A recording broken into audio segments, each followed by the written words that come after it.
RBI ने लगातार 8वीं बार ब्याज दरों में बदलाव नहीं किया है और ब्याज दर बिना बदलाव के 6.5% पर बरकरार रखा है। और आरबीआई गवर्नर शक्तिकांत दास ने मॉनेटरी पॉलिसी कमेटी की बैठक की बड़ी बातों की जानकारी देते हुए महंगाई पर चिंता जताई है। मॉनेटरी पॉलिसी की बड़ी बातें क्या क्या निकल कर आई हैं, हमारी सहयोगी पूजा त्रिपाठी हमारे साथ जुड़ गई हैं। पूजा, ब्याज दरों में कोई बदलाव नहीं हुए हैं, लेकिन कुछ अहम ऐलान महंगाई को लेकर चिंता जो जताई गई है और उसके साथ साथ आने वाले समय में ब्याज दरों में कटौती कब कब होने की संभावना है। कुल मिला के बड़ी बातें क्या आई हैं पॉलिसी में से, बताएं हमें विस्तार से। बिल्कुल, आरबीआई ने ब्याज दरों में बदलाव नहीं किया और बड़ी बातें ये निकल कर आई हैं जो कि एक्सपर्ट भी हमारे हाईलाइट कर रहे थे कि एमपीसी के 4 सदस्य दरें स्थिर रखने के पक्ष में थे। यानी कि इस बार ऐसा हुआ है कि 2 सदस्य ऐसे होंगे जिन्होंने की रुख में नरमी, न्यूट्रल और ब्याज दरों में कटौती की भी बात की होगी। आगे स्टेटमेंट आएगा, एमपीसी मिनट्स आएंगे, उसमें ज्यादा चीजें क्लैरिटी से निकल कर आएंगी।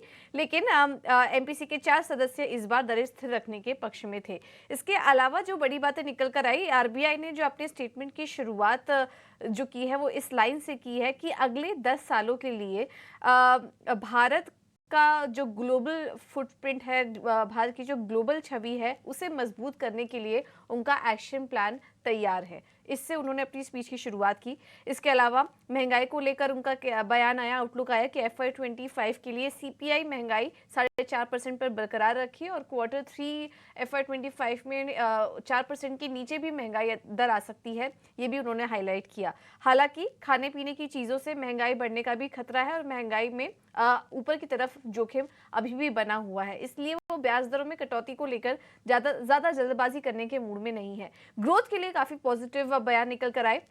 FY25 के लिए जीडीपी ग्रोथ अनुमान उन्होंने बढ़ा दिया, 7% से बढ़ाकर 7.2% कर दिया है।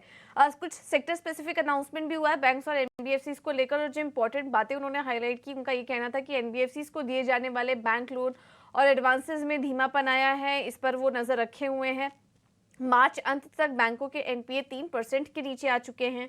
भारत में फॉरेक्स रिजर्व अपने ऐतिहासिक रिकॉर्ड लेवल्स पर आ चुका है और इस बार करीब $650 बिलियन से ज़्यादा के फॉरेक्स रिजर्व इस वक्त भारत के पास हैं, तो ये एक पॉजिटिव खबर आई है। इसके अलावा कुछ और अनाउंसमेंट में उनका कहना था कि डिजिटल पेमेंट इंटेलिजेंस को वो और सुधारने की कोशिश करेंगे, इस प्लेटफॉर्म पर वो और काम कर रहे हैं।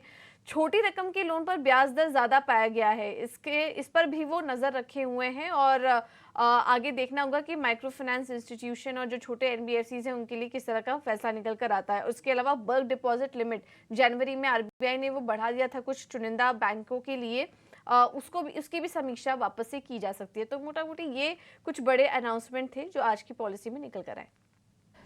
शुक्रिया पूजा तमाम हाइलाइट्स बताने के लिए। और यहाँ पर बड़ी हाइलाइट्स के अलावा आइए वो बातें भी आपको सुनवा देते हैं जो आरबीआई गवर्नर शक्तिकांत दास ने कही हैं मॉनेटरी पॉलिसी में। अहम बातें जो कि ब्याज दरों में बदलाव नहीं होने का एक निर्णय क्यों लिया गया और साथ ही महंगाई को लेकर आरबीआई का अब किस तरह का रुख है, आइए एक बार सुन लेते हैं। After detailed assessment of the evolving macroeconomic and financial developments and the outlook, the MPC decided by a 4:2 majority to keep the policy repo rate unchanged at 6.5%. Consequently, the standing deposit facility, that is SDF, rate remains at 6.25% and the marginal standing facility, that is MSF rate, and the bank rate at 6.75%.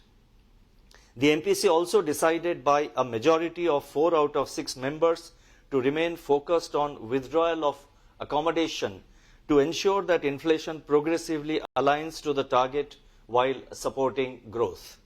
I shall now briefly set out the rationale for these decisions. The inflation growth balance is moving favorably. Growth is holding firm. Inflation continues to moderate, mainly driven by the core component, which reached its lowest level in the current series in April 2024. The deflation in fuel prices is ongoing. Food inflation, however, remains elevated. While the MPC took note of the disinflation achieved so far without hurting growth, it remains vigilant to any upside risks to inflation, particularly from food inflation, which could possibly derail the path of disinflation. Hence, monetary policy must continue to remain disinflationary and be resolute in its commitment to aligning inflation to the target of 4% on a durable basis. Sustained price stability would set strong foundations for a period of high growth. Accordingly, the MPC decided to keep the policy repo rate unchanged at 6.5% in this meeting of the MPC.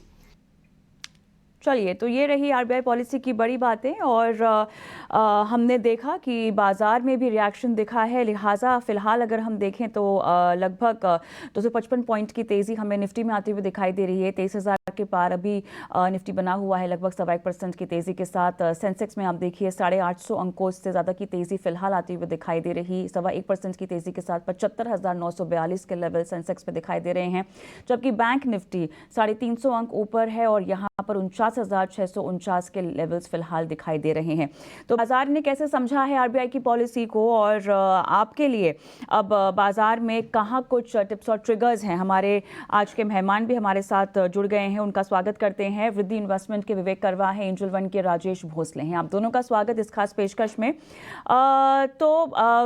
Vivek, expected lines पर ही हमें policy आती हुई दिखी है, लेकिन उसके बावजूद कुछ पॉकेट्स हैं जहां पर अच्छा खासा सपोर्ट मिलता हुआ दिखाई दिया बाजार को। आरबीआई की पॉलिसी के तुरंत साथ में ही हम देख रहे हैं कि आईटी काउंटर्स हैं जहां पर फिलहाल अच्छी खासी तेजी आती हुई दिखाई दे रही। देखिए, विप्रो 5.25% ऊपर है, एलटीआई माइंडट्री 3.5%, इन्फोसिस लगभग 3.5%, टेक महिंद्रा में भी 3.5% की तेजी है।